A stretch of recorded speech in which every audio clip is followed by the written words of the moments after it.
City of the Stars! Hello indie game fans, I love the support that indie developers continue to give to their games, with a nice mix of genres in this edition of the big content patches of the month. Let's begin with Skullgirls Annie, a DLC character for a fan favourite fighting game. With a new character comes a whole new story mode about Annie's journey to destroy the Skull Heart who cursed her, looking excellently animated and gorgeous as well. There was some controversy over the original developer, Lab Zero Games, which seems to have completely collapsed over inappropriate behaviour by the lead developer, but former members of the team have reformed as Hidden Variable Studios and have taken over control of the game, so I do think that it's safe to support this game. Get off the set! That wasn't in the contract!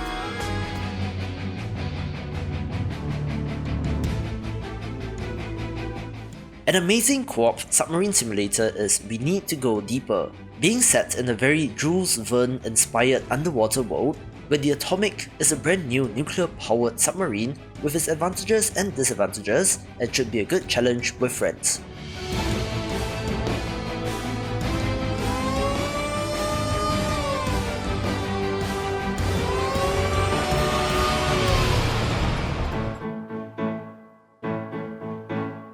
An interesting non-roguelite narrative deck builder is Shanghai Office Simulator, being really quirky and weird and got full English localization last month.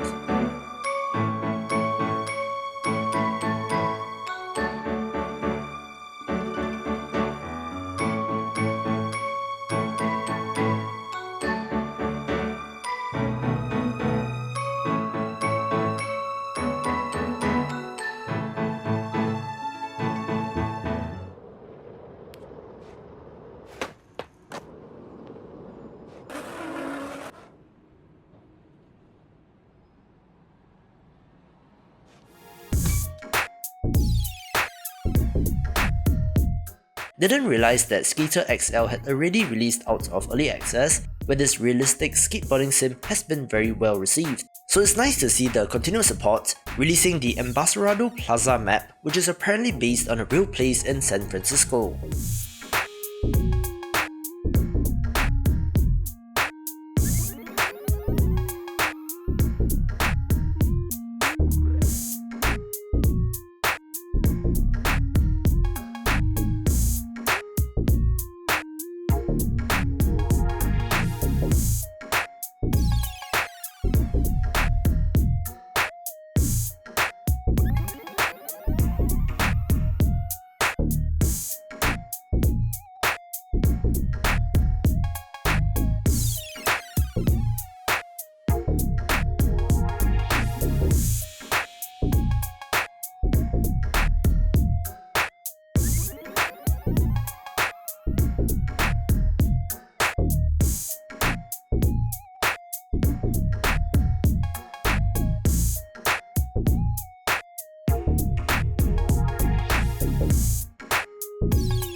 An interesting smaller title that I missed as well is Sunset Mall, where the developer of this simulation title did reach out to me, releasing the Renovation update, which added and changed a lot of things and may be worth checking out.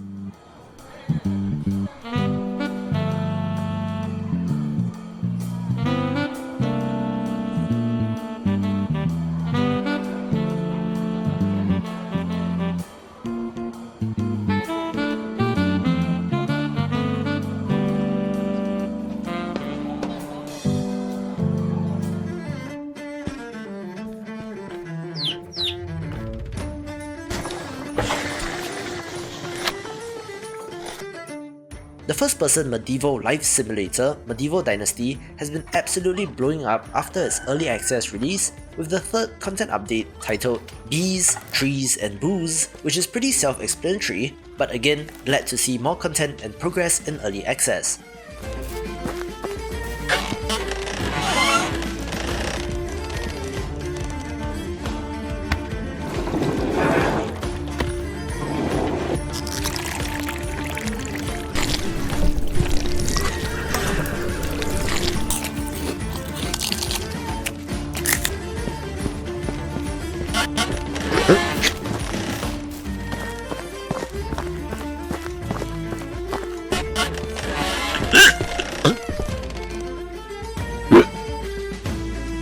Hello there, little miner. I'm Revulan. Does my name ring a bell? Do you feel fear deep within your heart?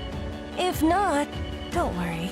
You will soon enough in Prodigal's final content update, Heroes Rest. I love the pixel art action-adventure title Prodigal, so always happy to cover the free content patches post-launch. Heroes Rest is the final one, following on from Gods and Gamblers and The Engineer and the Deputy, so show this indie developer some love if you have not. Finally, all those mysterious doors and rooms have opened. I wonder what secrets lie within. Ashwood, finding love? Can't see that going well. Most people aren't too fond of his pompous nature. 4 brand new dungeons, the hardest ones yet. Though seeing you struggle in the casino's back room, do you stand a chance? There's 2 new minigames, 2 new quests, 3 new colors, and plenty of brand new songs. And finally, a secret shop, randomizer support, and an in-game achievement system. How perfect. A trophy case for your victories, no matter what platform you're on, Seems you have a lot in store, little miner. Maybe all this will finally make you strong enough? I think it's about time I made my move.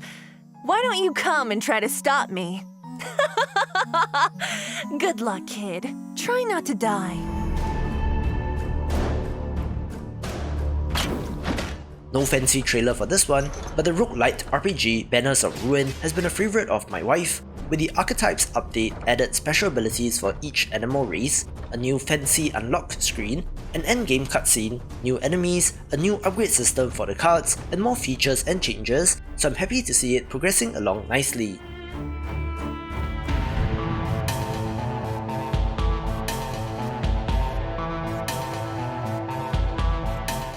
Depths of Sanity is a Metroidvania title where you pilot a submarine, but the depths of the ocean do hide some monstrosities, releasing the Chapter 4 update as it moves along in early access.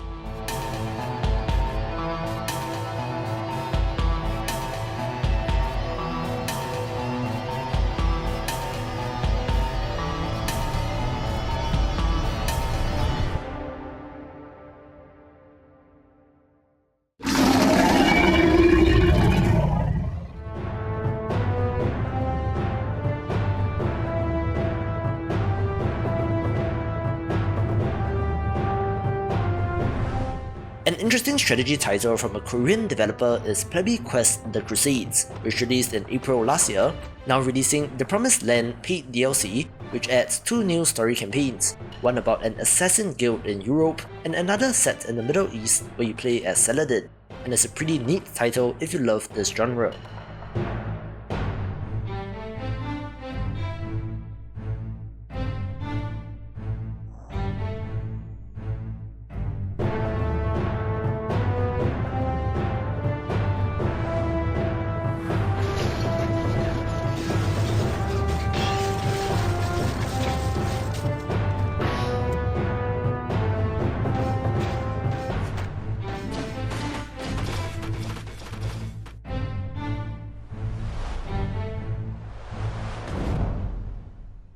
One of the most interesting RTS titles is Offworld Trading Company, having you do battle in real time based on market forces and economy rather than brute military force, where the Interdimensional DLC mixed together terrain, biomes and areas from previous DLCs, resulting in a brand new challenge for fans of the game. See the frozen tundra of Europa existing right beside the hot volcanic surface of Io. You'll have access to the resources and buildings that were previously only available on certain worlds, such as uranium to fuel your nuclear power plants. Play on one of the new included maps, or on a random map for a new experience every time. Additionally, you can create and share your own maps through the Steam Workshop. Overcome chaotic new challenges in the Interdimensional DLC, now available for Offworld Trading Company. Also no fancy trailer for this, but the roguelite RPG Tangledeep is one of my favourites, releasing patch 1.4 and Ronin mode, which removes the job system and randomizes abilities, resulting in even more replay value, with new skills, monsters and challenges awaiting you in this update.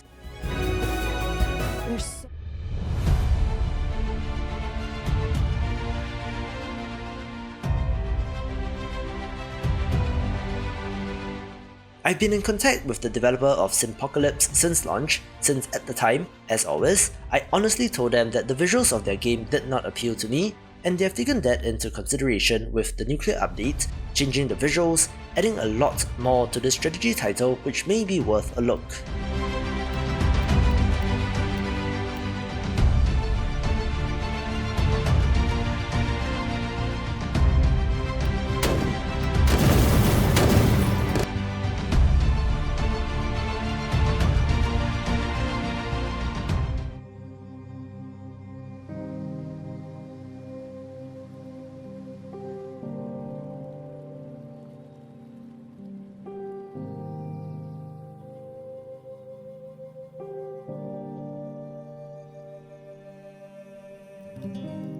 A title which has been stealthily getting popular is This Land Is My Land, where you play as the chief of a Native American tribe trying to survive in the frontier.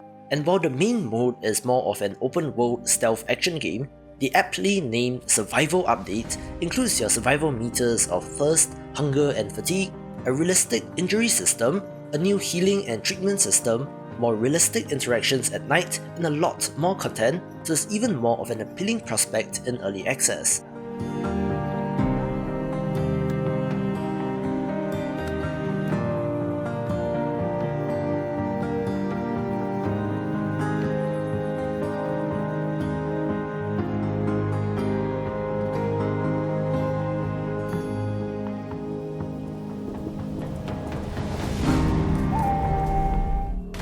Hey there folks! We just released a big update for Solasta Crown of the Magister, so we wanted to share with you a glimpse of what you can expect when you next launch the game. We had a number of big CRPGs launching last year in early access, including Baldur's Gate 3, where Solasta Crown of the Magister has been quietly gaining some momentum as well, releasing the Spring Update, which extends the main quest, adds more side missions, tweaked the bosses, and most interestingly, added a Dungeon Maker tool that allows you to make custom maps and is also shaping up to be excellent. I'll be damned. The Spring Update will also give you access to background quests and side quests. Can't say I expected you. Background quests are linked to each party member's background that you selected during character creation. These are fully fledged quests with dialogues and new locations to visit. No, more like hired assassins. Side quests, on the other hand, can be found at the adventuring board in the middle of Karakiflan. They will take you back to places you visited, but with different and harder encounters, usually rewarding you with coin and magic items.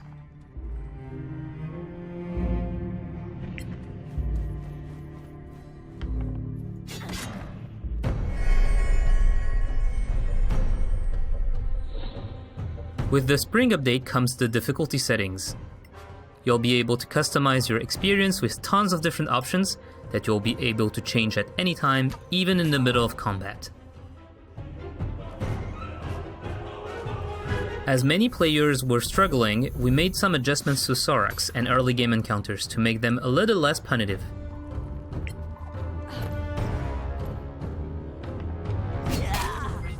On the other hand, we also implemented legendary actions to add an extra layer of challenge to later boss fights.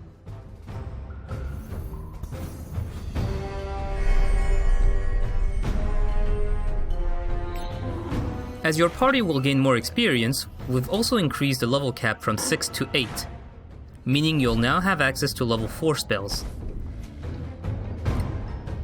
We also added new feats to help make weapon choice feel a little more special, such as Twin Blades allowing dual wielders to increase their AC against a melee attack as a reaction, or Follow-Up Strike giving two-handed users an additional minor attack as a bonus action.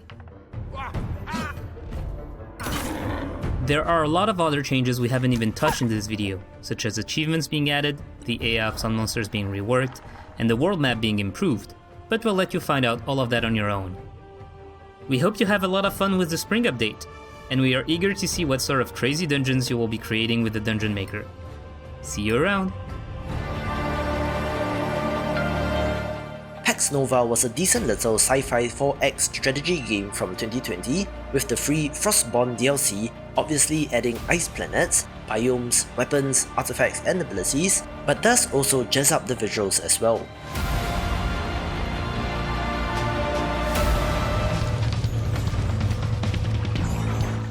One of the most popular roguelites of last year was Noita, really impressing with the physics simulation and the particle effects, and 6 months after its launch out of early access, the Epilogue update is self-explanatory, boasting a change list of 319 entries, so plenty of features, updates, bug fixes, balancing changes and more. While officially the last major patch is not the end of everything according to the developer, but a fitting end for a fantastic game.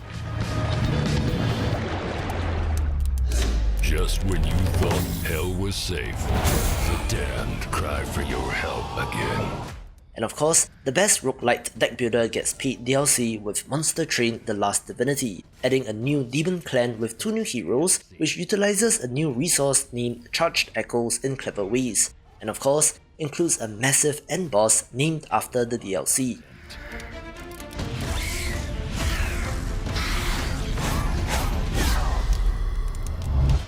Given the amount of free content put out for the game since launch, it's understandable that they would charge for this, but a great expansion to a great game, taking the #1 spot.